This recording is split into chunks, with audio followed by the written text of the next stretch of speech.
Okay, ladies and gentlemen, welcome back again to my channel. I'm here, Dejet, and it's kind of new for me because every time I do a podcast with representative or one of person coming from Boom Esport, it's not this guy. It's kind of new for me, and yeah, I think let's introduce him to you guys. The new manager. I think not new. I'm the one that coming back to this scene again.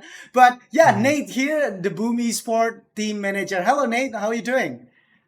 Hello, Dejet. Nice to meet you, and nice to meet all the viewers of Dejet for sure. Yeah, very happy to be here with you for sure. Okay, so yeah, first of all, since when you are becoming a new, for me it's a new because it's not you hmm previously, become a team manager of Boom Esport. so I started with Boom Esports, I would say September. Our first qualifier, I think, that was when we still had DJ and Ghost, if I'm not Hmm. mistaken. I was already the manager then. Yeah, so September Okay. last year. Yeah, and we played a few qualifiers, but the team looks a bit different, but I'm still the manager. Okay, so you already manage it since last year, September. Yeah. That's great. That's great. Because last time I do make an interview, it's still with Ojan, with Gary, and also with hmm Lane and one of Yeah. the players back and forth. But the new guy hmm right now, like Armel, Japs, Teams, Januel, still not in my channel. So yeah, I'm gonna talk to you about uh it's kind of obvious if we talk right here about what is happening about the DPC and also the EWC qualifier last couple hmm of weeks. But before that, I really wants to know actually what is happening with the comeback of FBZ that time. I mean, like everyone kind of hype because he's the hmm only Indonesian player left in the Indonesia that available for Boom Esport. They kind of hmm happy. Community is kind of happy to for FBZ to come back with Boom Esport, but it's not work. What is actually happens that time, Nate? So me, I honestly believe FBZ is like a really good player. And like it's very hard to find really good offlaners in Southeast Asia, I would say. Um, but I would say the main issue that we faced with FBZ is not because of his skill or whatever, but I think it's just how he fit in the team. So how Boom Dota 2 works basically is like Mushi obviously is the coach, right? And he has like a vision of how we want to play the game. And I would say sometimes maybe let's say Mushi and FBZ like didn't see eye to eye on like the style of play or like what we needed from like the offlane. So um, what ended up happening is like we looked for like let's say an additional leader in the offlane and then someone that obviously worked with Mushi before. So it's very easy for Jabs to come in and sort of adjust with Boom. But by no means is there like any bad blood or anything. I actually miss FBZ to be honest because um, yeah, like he would take us around in like Indonesia and like he'd give us some food sometimes also like pai susu from Bali because he's from Bali, you know. So um, yeah. But it's mainly just like a system or like a style of play kind of thing, Okay, and like a fit to the team more so than like the player and any other issue, to be honest. And yeah, it was unlucky, honestly, that it didn't work out. But okay. um, yeah. What about Mac? I mean, like Mac, it's also the part of the rebuild of Boom Esports starting in the late hmm 2024. Actually, after the TI qualifier that didn't work out last year. hmm What happened about Mac? Yeah. So again, it's very similar to the situation with Oh. FBZ. Where he's a very talented player. Like you see, he's playing for Team Nemesis right now, right? And they Hmm. qualified to TI. They even beat us, you know. So by no means is Mac like the problem. Let's say, right? But with him again, it's more like a system kind of thing also. So we kind of saw that obviously like the main issue with us in Southeast Asia for qualifying was definitely Talon Esports, right? It's like no secret that we would always meet them in the finals, and then they beat us like maybe 3-0 how many times already, you know. So it was sort of like you can't fault Mac for that because Mikoto is like a different beast right now. He's like a crazy good player, and I'm sure a lot of Indonesian fans will agree with me, right? But yeah, I think it's just the way that we need the team to work from like the mid lane. Like Mac just couldn't fulfill that role because I feel like Mac he definitely suffered a lot because of the way Talon play. Because um, I'm sure if anyone who watches Dota recently, like you know that for Talon, like the real carry is actually Mikoto. He carries the team a lot, and he does a lot of like the lifting for the team. Mm, So it's really easy for you to just see that whenever you watch Talent Esports, it's always like Kuku and Jokam, right? mm-hmm, And they go to the mid lane and they play a lot around mid. So the main reason why we went for Armel is that I think with Armel he mainly just is able to stabilize, I guess, even against like Talon's playstyle versus Mac, which is Mac. I would say if we had to like play against Talon, it would change our playstyle a little bit. That's why I think Mushi and like Gary, and the boys like they were thinking about what to do. Yeah, and again, unfortunately, Mac was at the same time as FBZ was let go of the team. But it sort of paid off, I guess, for mm-hmm. both Mac and for both Boom Esports because at least both the teams are going to TI. Obviously, it's very sad that we didn't get to go to Saudi Arabia for the EWC, but at least we get to end the season with a bang, to be able to go to TI for sure. Yeah. Well, if you notice that this is the first time Boom actually made it to TI. Every year back then, before 2025, Gary always one step short, one step short.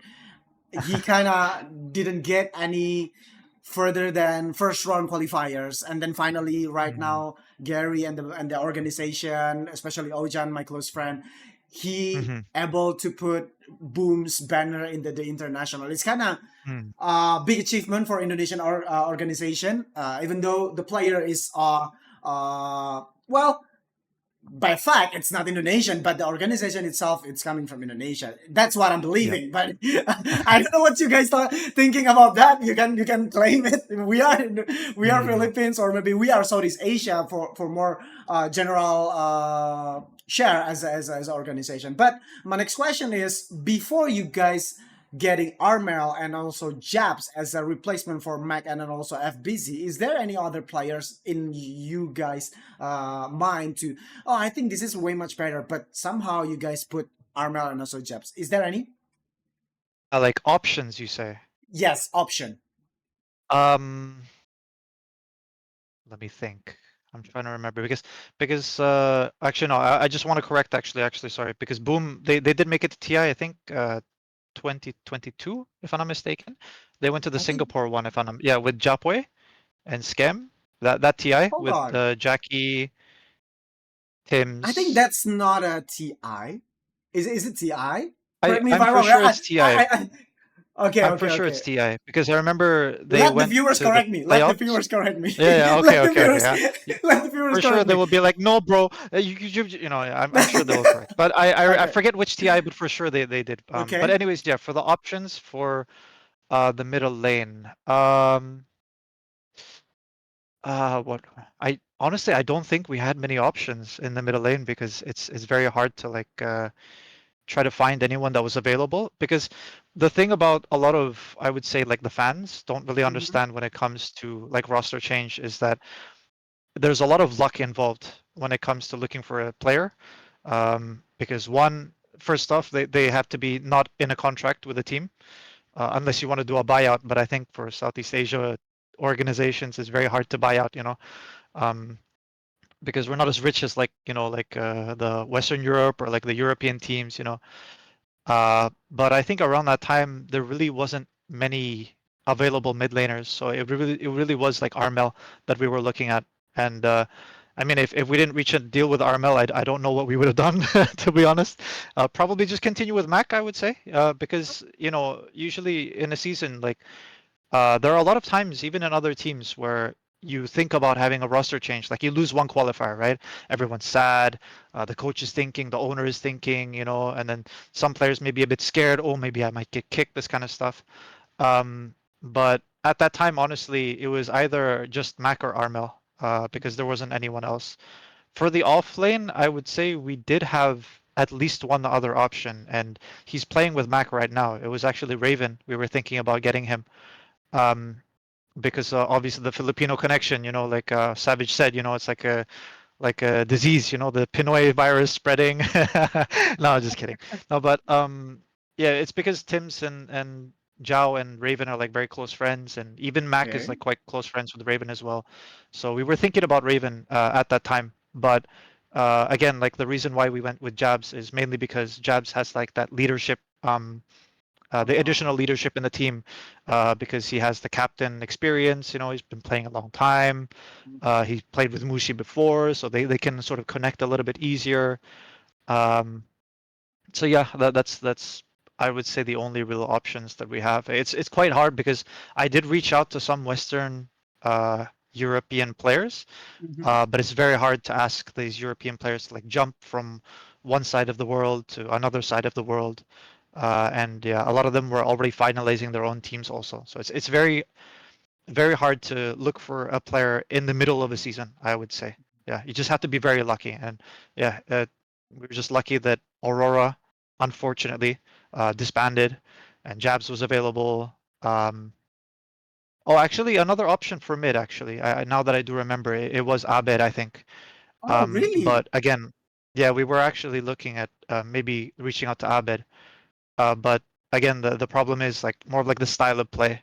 Um, because I would say Abed is because I personally have some experience with him, and a lot of our players have experience with him too. Fnatic, Blacklist, this kind of thing. And yeah, they just felt that Abed, even though he's again a good player, just didn't really fit like the vision and like the play style of the team, the system, I guess you could say. So we ended up going with Armel and Jabs, and we've been doing maybe a bit short of expectation because if you look at the players for sure, it's like like big names, in Southeast Asia for sure, like a lot of history for each player. But unfortunately, again, we didn't qualify to everything, and we haven't made it to like the playoffs yet, But hopefully that will change because we'll be playing in two tournaments before the end of the season. Yeah. Okay, so let's start breaking down what is happening with the two big qualifiers in the last couple of weeks. We hmm start with the, let's say, bad result with the EWC. What is happening? I mean, hmm like, well, there's only one slot. I know it's gonna be a bloodbath in Southeast Asia for everyone's, for Boom Esport, for Talon, kind of surprise team like the FG, and then Nemesis are also over hmm there. A lot of teams. I mean, but not just only me, but most of the casters said that what is shown in the international, it's kind of different. What is compared to what is happening in the EWC? Can you tell me a little bit more what is happening in the EWC first? Right. So we pretty much just came back from playing Dream League, I think, Mm-hmm. if I'm not mistaken, right? Yes. Um, so I think in the span of 3 days after Dream League, we flew home and then we flew to the boot camp in Jakarta. Okay. But that didn't really affect us too much in terms of like, because obviously if you're like flying so much, it kind of like makes you tired, but it didn't really affect the players, I would say. Uh, I think the main reason why was that we played in Europe because Mm-hmm. after we lost Dream League, you have to stay until the end and then you fly, right? That's like the tournament Oh. organizer. Yeah, so if you want to fly back, usually you have to like you have to book your own ticket, this kind of stuff. But since the team talked together and we're like, okay, guys, we don't have much time before the EWC and the TI qualifier, so we just boot camp in Europe. We just use the time to at least just boot camp there and practice against some teams. And I would say that it did affect us a little bit because if you play in Europe against European teams, their play style is, I would say, different from Southeast Asia and China, you could say. So we picked up some things and we learned some things there. Don't get me wrong, I think our boot camp wasn't really that good, to be honest. Like the results were kind of shaky. Um, and so like when we came back to Southeast Asia, I think like our play style changed a little bit and we forgot about a few things that made us strong, I guess you could say. Obviously, I cannot say like the secret, what went wrong, and like what we did to fix it. But um, it was definitely like a learning experience and maybe like a wake up call for the Mm-hmm. EWC qualifier because if I'm not mistaken, we never won any of the upper bracket games 2-0. We Yep. always went 2-1, 2-1. Um, so even then it was like already a bit shaky, because in EWC qualifier there's no talent. And Mhm. I think when Talon made that really good performance in the Dream League, right, they got top three, and then Mhm. they magically qualified to EWC.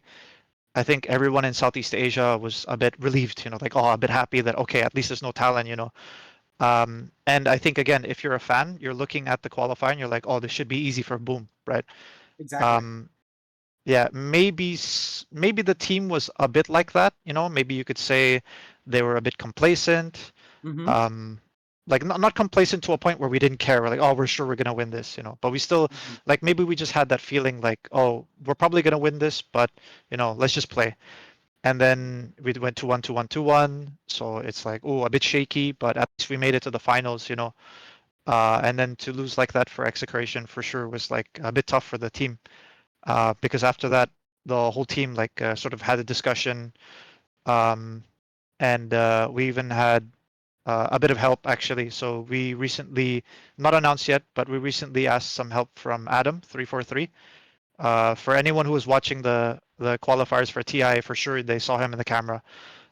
But yeah, he's been helping us out a lot. But for EWC qualifier, he wasn't there. He did come for TI qualifier, and I think when he was there, he kind of helped us a lot.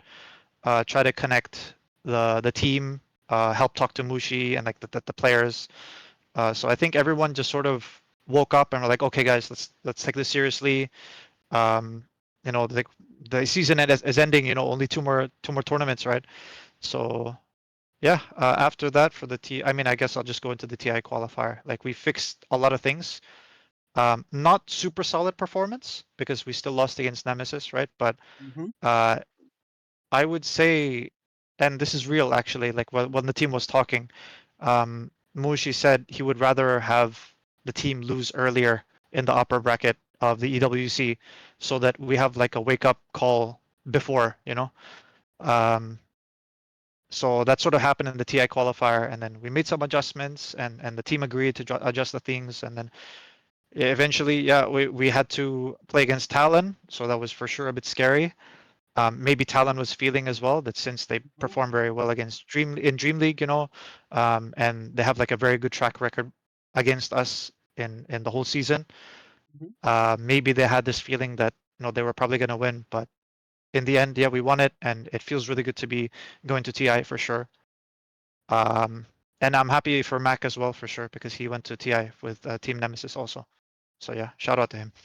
Okay, so quick question. Since actually I want to talk about what is Adam's role. So what is Adam's role in the boot camp for the TI and also EWC qualifiers last time? Is it Yeah. is So it team coach? Sorry, assistant coach or analyst, something like that? yeah, so with Adam's experience, obviously as a player, as a coach before for like plenty of teams, he's actually the assistant coach to Mushi.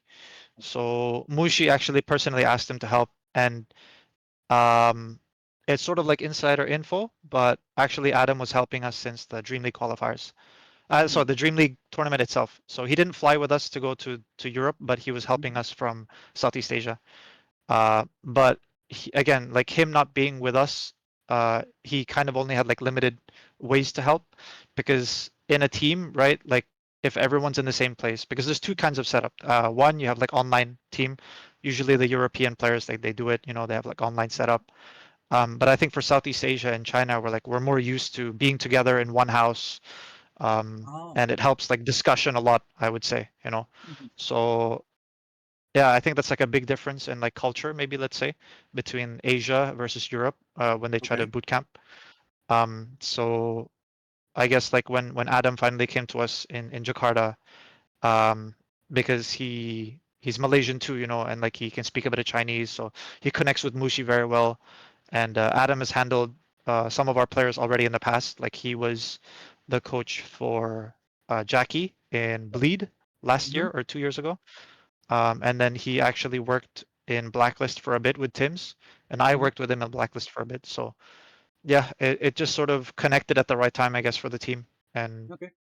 and I'm sure Adam is very happy to be able to go with us to TI as well, because for sure he will come to TI with us. Yeah. Okay, so my next question will be after the lose in EWC, of course, the team's Mhm. kind of down. The emotion is kind of maybe a little bit angry because they are losing. I don't know, or it's kind of motivated them. So who's the first one that saying that? Okay, guys, stop grieving. Stop being sad. Let's move on. Who's the first player, or maybe who's the first guy to say that to motivate the others? Um, if it's literally right after the game, I think Mm-hmm. it's me because I try to cheer up the guys. Obviously, all the players like they feel very bad, Mm-hmm. losing like that. Um, Mushi, I would say he's not the type of coach to do that. I think a lot of people know how Mushi is for sure. Like I'm not trying to paint him out to be like a bad guy, but he's just very mature in that sense that, like I mean, we lost, okay, it sucks, but let's try to fix the problem. He's that kind of guy. Whereas me, I'm a bit opposite. I try to help them out. I'm like, hey guys, it's okay. We still have TI, stuff happens. What can you do? And sometimes, even though you try to make jokes, it's like very hard for them to laugh for sure, and it's Mm-hmm. normal. I think any pro player who's played the game, like they understand that maybe you just need a bit of space. Maybe you just need to play some more Dota pub to let out the anger, or go to sleep. It depends. But definitely the whole team was very sad for sure, and I think not a lot of them didn't really get too much good sleep that night for sure. Okay. I think some of them even fell asleep at like maybe 5 a.m., 6 a.m., this kind of stuff. Yeah, it sucks for sure. Yeah. Uh, but yeah, when I first came into esports, because I used to work as like a caster actually Mhm. before, so Okay. I casted from like 2018 to like 2023. Wow. And then 2023, I became the analyst for Blacklist and eventually like the manager for. So I've been a manager for like 2 years now, I guess you could say, Mm-hmm. 2 seasons. Um, but but yeah, the team was like for sure very sad. And when I came into esports as like an analyst and like a manager, I kind of realized that because before I'm just a fan, like we're casters, we're fans of the players, we're fans of the teams, we're fan of the game. Mm-hmm. But sometimes we forget like these guys are human. And it really struck me because in Blacklist, I think it was a bit similar. We didn't really perform well. We didn't get like good results. So I really saw the sadness in like these players' eyes. Like if you lose a TI qualifier or if you lose an EWC qualifier, and honestly, it made me really sad. So yeah, I think it just the idea that like these guys are humans, like it really hits you if you meet them, but from outside it's like, oh, these guys suck. What are they doing? What are they losing against this or that team? But Yeah.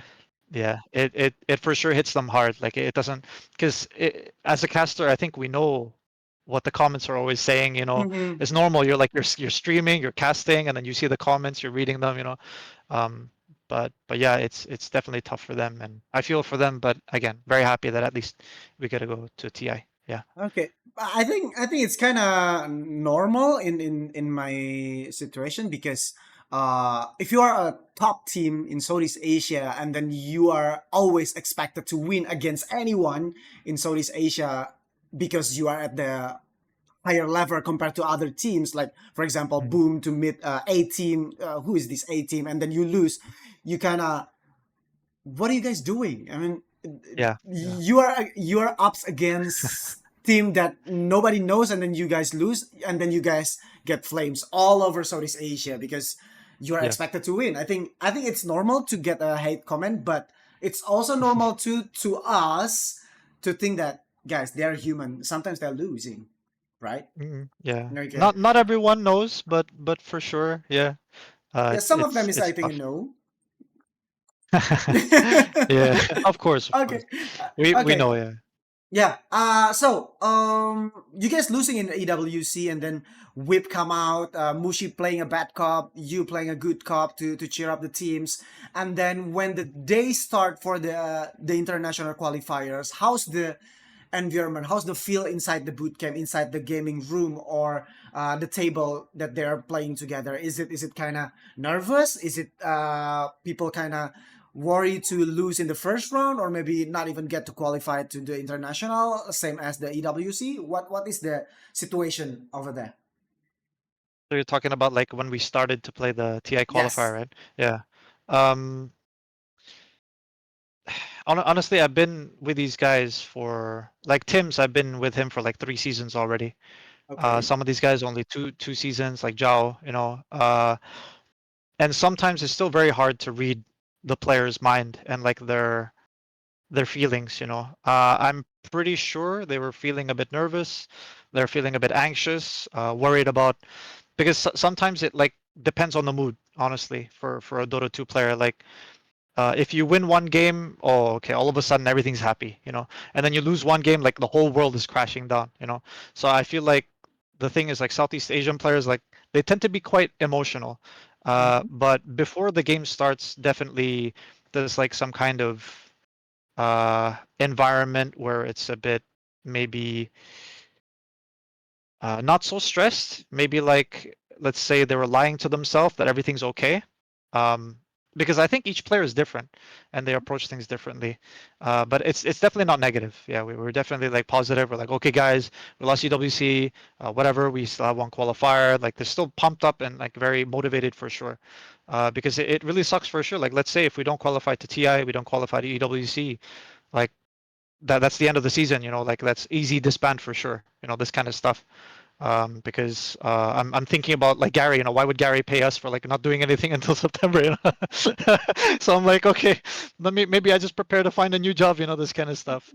So if you think this way as a manager, maybe you're a bit stressed, but as a player, like they always put that stuff aside and they try to maybe like lie to themselves that everything's gonna be fine, you know, I'm just gonna play the best and let's see what happens because again, like when we lost the EWC qualifier, we had like a meeting and everyone talked it out.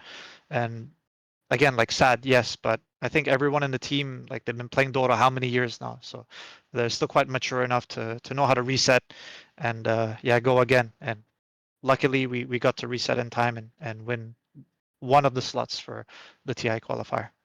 Okay, so well, I think it's a bit, yeah, again, relief you guys find able to get one the biggest ticket in Dota 2 history, right? EWC, you guys Hmm. miss it, but you guys back again to the international 2025 in Hamburg, I do believe. Yes, Hamburg, right? Hamburg, Germany. Right, Hamburg, Yes. Germany. Good luck with you guys for over there. But I have a few questions, but it's not Hmm. regarding about the Dota or maybe the Boom Esport. Yes, still it's about Boom Esport. First of Hmm. all, who's the most weirdest player to prepare a game before a game? I mean, like 5 minutes before a game. What? Who is the weirdest? I mean, sometimes people kind of maybe listening music or maybe go to the toilets Yeah, 10 minutes before. Who's the weirdest? weirdest. Oh, I think honestly, I handle a pretty weird bunch, to be honest. Uh, no, I think because a bunch of these guys they go to the toilet like at the same time, you know. So it's like as a manager, I'm quite. I mean, they don't go at the same time, but they want to go at the same time, you know. Okay, So okay, yeah, so like maybe 2 minutes before you have to start the game, or 5 minutes before, like everyone's trying to go to the bathroom at the same time. It's not really just like one person, um, but if I had to pick one, it's probably Zhao. Yeah, what is he probably doing Zhao before the because game? he so like it depends. Let's say it's an early game, right? Zhao, I would Okay, say, is probably the last one usually to like wake up. So like everyone's preparing and he's like taking a shower, this kind of thing. So yeah, so I mean it's normal for everyone to take a shower, but sometimes like let's say Tim's, Armel, and like Jabs, like they tend to wake up early and they shower early and like they want to play a few okay, pubs, you know. Yeah, but I would say Jackie and Zhao, because Jackie's the one who like usually always goes to the toilet, but okay. Zhao is like yeah, he's like listening to music, he's chilling, he's showering. Yeah, Oh my god. that's that's his way of I guess preparing a little bit. Yeah, Okay, but yeah. yeah, Okay, so Joe is the weirdest one. let's say I mean it's not super weird, but if I had to pick one out of all of them, yeah, it's probably Okay, Zhao. so since you mentioned that the boot camp is in Jakarta, so what is the most favorite food for the boys? I mean, I'm not saying that Oh. the boys pick it, but the most Hmm. often you guys order to the boys. What is it? Honestly, I'm sick of hearing it. Unfortunately, it's not Indonesian food. What is it? Because one thing about the team is uh, like they're pretty hard to feed, I would say. But I can't really blame them because I think with Indonesia, you guys like eat a bit differently. Let's compare like Philippine eating to like Mm-hmm. Indonesia eating. So like with Indonesia, I think you guys like you eat a lot of rice, Oh and then you yeah. have like a little bit of meat, right? So like that's how Yep. you mainly eat. But I would say in the Philippines, it's like very opposite. So they like a lot of meat and they also Wow. like a lot of rice. Yeah. So so for them, like let's say if you order in the Philippines, like oh you have like let's say two-piece chicken kind of big and like a lot of rice, that's how you eat, let's say. Oh. But if you go to Okay. Indonesia, you order like ayam with nasi ayam, let's say, like Oh. it's like the ayam is like a bit small, so like if you look at my team, I have Jao, he's pretty big, his Tim's, he's pretty big, Armel is pretty big, so they're like, oh, there's so much rice but there's no meat. so so Indonesian food, personally, like they're not a big fan. I mean, like they eat like kway teow, Uh-huh. we eat like indomie, this kind of stuff. Oh, um okay. but but the main food I would say that I always order for these guys is krapao from Thailand, because there's a pretty good Thai restaurant near the boot camp. Yeah, so pad krapao. It's like Thai um, minced minced pork or like Oh minced yeah, yeah, chicken. yeah, yeah, Yeah, yeah. and that's like mixed and then stir fry and then like there's like usually a telur, like egg on it, and then you have nasi, you Ah. have rice with it. Yeah. So that's like usually I Oh. always I always ordered it for these guys. Yeah.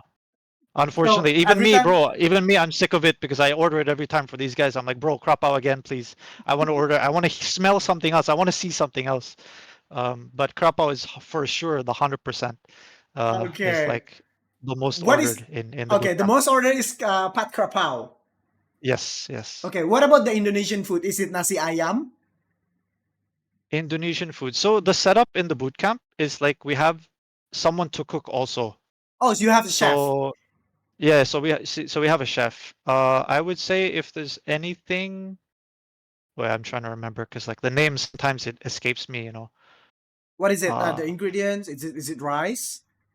I'm a little bit, I'm trying to think actually. What is it? Wait, no, we've had soto betawi, Oh, soto like soto. Yeah, betawi. yeah, Okay, yeah, yeah. That's soto. pretty good. Yeah, Okay, yeah. that's good. That's good. And we like the mi goreng. She makes some good mi goreng. Yeah, Okay, not Indomie. Okay, yeah. so it's not instant No, noodle. not It's yeah, a mi goreng. Yeah, like she makes it. okay. Yeah, yeah, Okay, yeah, yeah. okay. So I guess something like mi goreng, kway teow, and soto. Yeah, soto. Soto, some like sapi, maybe like the beef daging. Yeah, Yeah.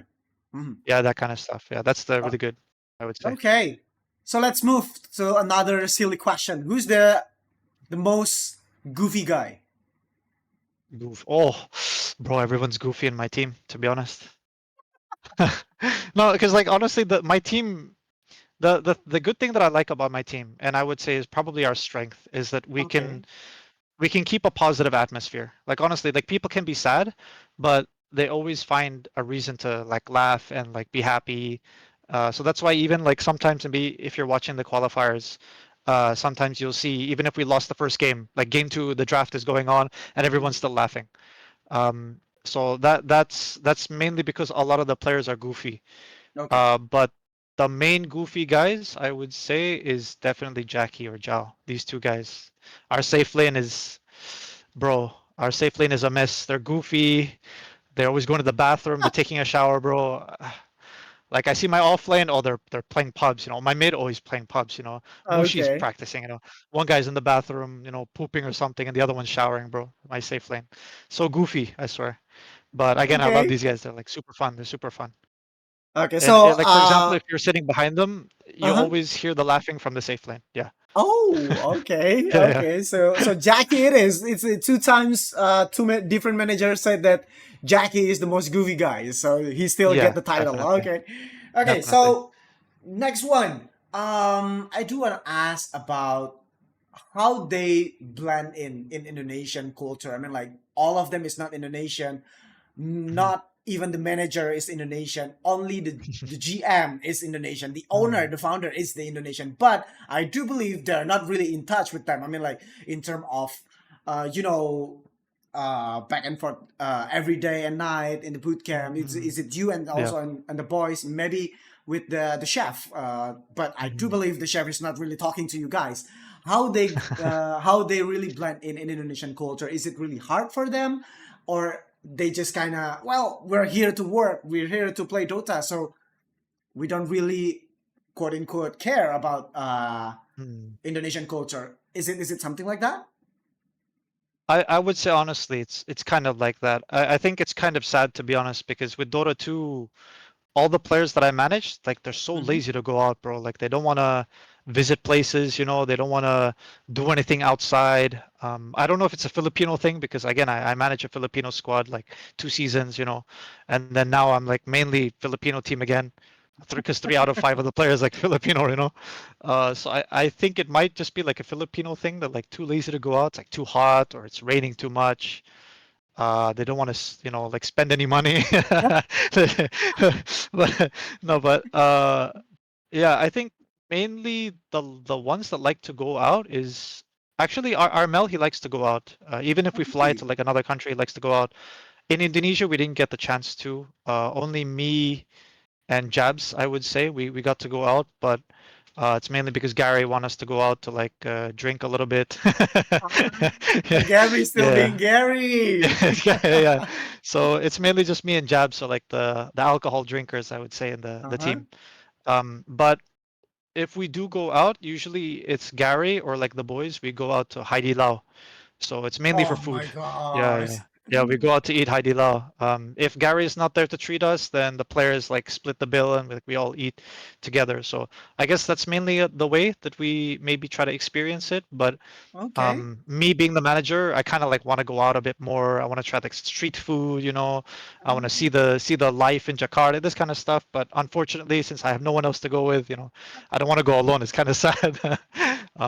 But yeah, but You will get it's lost. You don't go outside in Jakarta alone. As a for non-Indonesian, sure. please don't, because Too the much boys will traffic, lose bro. you. Too much traffic also. Too much traffic too. Too much traffic too. Okay. So back to the Dota stuff. So how's the Yeah. preparation right now? I mean, are you guys gonna join one or maybe two tournaments before the international, or are you guys just gonna chill out, doing the visa stuff, and then prepare for the international? Yeah. So for now, actually earlier today, we just did a Chinese visa, mainly because we're going to be joining a tournament in China. Oh. Again, it's not announced on our end, but I guess you get an exclusive, let's say. Mm-hmm. But we'll be joining a China tournament towards the end of July. I think some people, if they're watching this, they probably know, but it's the Clavision Snow Rui tournament. Oh, Snow It's actually Rui. on I know Wikipedia. that. Yeah, yeah, that Mm-hmm. one. Yeah. So they're like a bunch of Western European teams. Mm-hmm. Unfortunately, we're the only Southeast Asian team, but we'll try to represent Southeast Asia the best, I guess, that we can. Um, but that's one of the preparations Mm-hmm. that we're gonna do. We're gonna join one tournament, Okay. but mainly, other than that, it's mainly China visa, Germany visa, the Southeast Asia finals, this kind of thing. Uh-huh. And then we'll probably boot camp a little bit before TI for sure. Yeah, we Okay. might boot camp in Germany, Oh. but we'll see if that will. I mean, it's still like what, June right now, Uh-huh. almost July, and that's the kind of weird thing about this season, or like the couple of past seasons, is Mm-hmm. the the schedule of tournaments is like a little weird, to be honest. Like there's so many tournaments. For a Southeast Asian player, it's so hard because so many visa you have to do. Um, but yeah, it's a bit tiring, to be honest. Even in our case, we didn't even qualify to so many, but it feels like we flew how many times already? Like we flew to Bangkok, Mm-hmm. we flew to Serbia twice, we flew to Germany as well. So uh, on our end, it already almost feels a little bit tiring. But I can't imagine how it was for Thailand, especially since they qualify to like a lot of tournaments. They go to Romania, they go to the US tournament in April, I think. Uh, and I think they went to Romania again. I think they played 2 PGL, if I'm not mistaken. Yeah. And then they go to Europe like twice. I don't know. It's like so much for them. And I feel bad for those guys for sure. But Yeah. The That's the preparation is just preparation. yeah, visa finals, one China tournament, and then boot camp before TI, and then end the Okay. season at TI. Yeah. All right. Good luck for the TIs. One last part before we close this podcast. So, what are Mhm. you guys gonna say to the fans over the out there, all the viewers here for the Boomy Sport, or maybe your family? You wanna say something to your boys too? Something that you never said it on the real life, but you said it here. Go Yeah, on. yeah. You have Sometimes your it's like time. that, you know. You're so shy in front of them, but when it's on camera, for some reason, you say it. No, I think I guess I'll just thank my personal stuff first. Like I just want to thank obviously like my family, very supportive. My girlfriend, very supportive. I have two cats with my girlfriend who are right here next to me actually.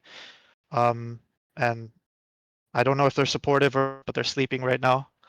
Um, no, but honestly, like it's very tough like this, always flying away from home. Um, again, I can't imagine how it is like for like talent for sure, you know, like other people who fly so much.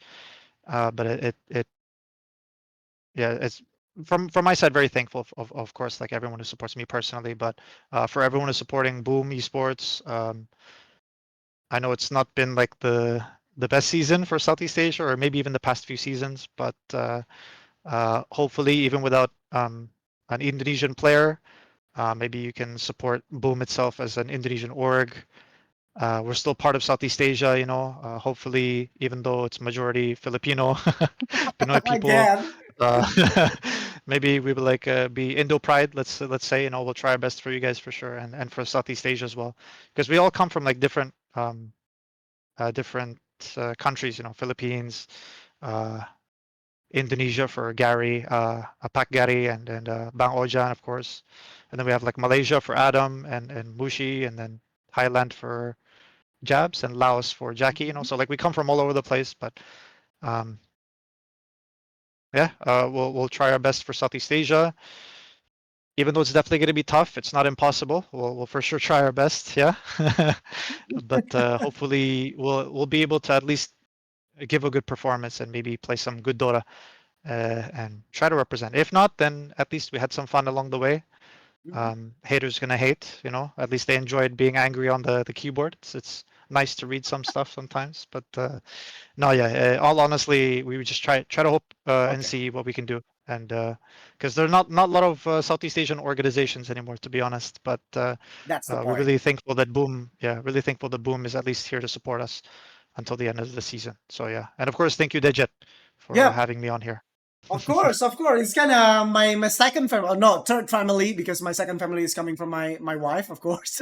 Ah, And the third ah. family is Boom. Gary will always be nice with me. I've been with Yeah. Boomy Sport like 2 years, but finally I able to find my other way to being me and with my family. But Mhm. Ojan is still my Oh, close friend. what did you do in Boom actually? Were Oh, you? I'm the head of business development for Indonesia back then. Ah, okay. Unlucky we didn't meet, bro. Yeah, I do leave Boom Esport on 2022, I think, when the Ah, after COVID is COVID. yeah, after Yeah, yeah, COVID, yeah. after COVID. So yeah, I Mm. think that's it. Nate, thank you so much for your times. I do wish you guys best luck in terms of all the preparation, the visa finals, Yep. the Rui in China. I do Yep. think. Oh, I cannot spoil it about the Indonesian broadcasting. Ah, okay, okay. Okay, but yeah, good luck for all the preparation. I will meet you again in the next episode about the Boom Esport again. Okay, thank you so much, Sure. and see you next time. Bye bye. Terima kasih.